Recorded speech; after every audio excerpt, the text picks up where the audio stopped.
Halo teman-teman, aku punya cerita nih. Aku berharap teman-teman mendengar dan memperhatikan supaya teman-teman bisa menceritakan kepada mama dan papa. Tahukah teman-teman burung beo?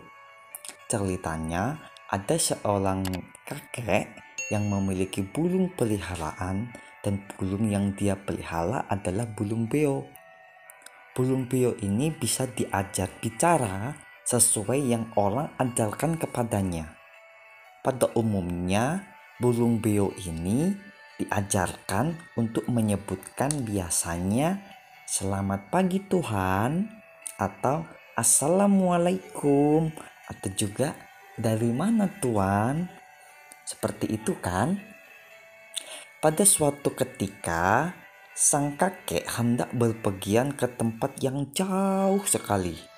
Karena kakek itu tidak dapat membawa serta burung beo itu bersama-sama dengan dia, maka ia berniat untuk menitipkan burung itu kepada cucu-cucunya.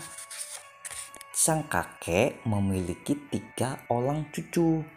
Yang pertama, kakek meminjamkan burung itu atau menitipkan burung itu kepada cucunya yang bernama Aldo.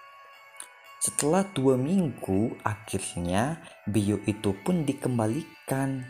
Dan setelah 2 minggu bersama dengan si Aldo, cucunya yang pertama, ternyata burung itu selalu berbicara kepada sang kakek, "Tunggu dulu, tunggu dulu."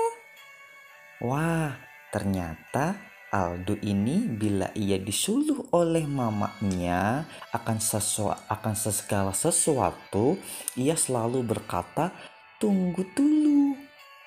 Bagaimana jika burung itu dititipkan padanya? Dan jika mamanya itu menyuruhnya untuk membeli burung beo ini makan, pasti jawabannya, "Tunggu dulu." Pasti burung itu akan mati. Itulah pikir sang kakek. Kemudian daripada dia kehilangan burung beo kesayangannya, ia titipkanlah kepada sang cucu yang kedua. Namanya adalah Aldi. Si Aldi ini adalah cucu kakek yang nomor 2. Setelah 2 minggu dipinjamkan, burung ini pun dikembalikan kepada sang kakek. Dan ternyata burung itu berbicara, "Tidak mau, tidak mau." Wah, ternyata Aldi pun sama dengan Aldo. Karena pada waktu burung beo ini dikembalikan, burung beo ini selalu mengatakan, "Tidak mau, tidak mau."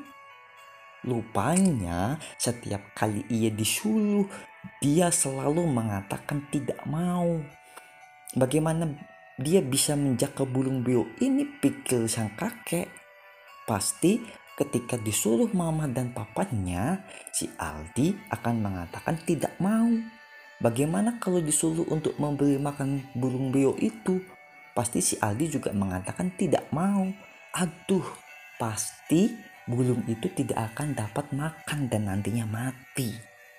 Akhirnya dia titipkanlah kepada cucunya yang ketiga. Cucunya yang ketiga ini bernama Sasha. Nah, ketika Sasha ini diberikan burung itu, kemudian burung ini dititipkan 2 minggu kepadanya, ternyata burung ini mengatakan, "Iya mami, iya papi." Wah, ternyata burung ini memiliki suara yang bagus. Kenapa? Karena dia selalu mengucapkan kata-kata "ya mami, ya papi." Di sini berarti kakek tahu bahwa cucunya yang nomor 3, Sasha, adalah cucu yang paling baik. Kenapa?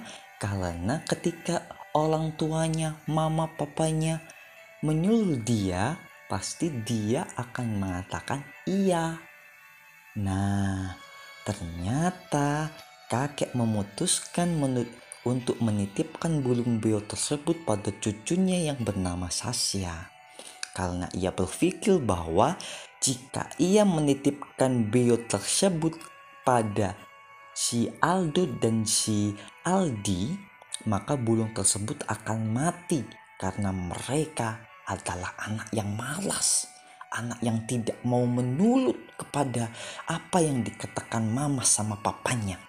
Namun kepada cucunya yang bernama Sasya, ia adalah anak yang rajin dan penurut, maka burung itu akan aman atau baik bila bersama cucunya yang bernama Sasya.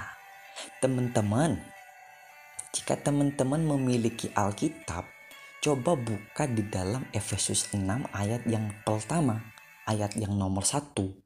Di situ dikatakan, "Hai anak-anak, taatilah orang tuamu di dalam Tuhan, karena haruslah demikian."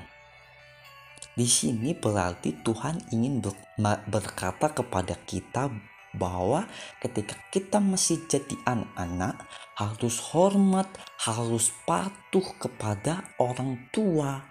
Karena orang tua itu adalah orang tua yang mendidik kita. Nanti kita bisa jadi anak yang besar, jadi orang yang dewasa dengan sikap yang baik karena kita menurut dengan apa yang dikatakan oleh orang tua kita. Itu teman-teman, marilah kita sama-sama menaati orang tua ya. Kiranya Tuhan Yesus memberkati kita sekalian. Amin. Dadah.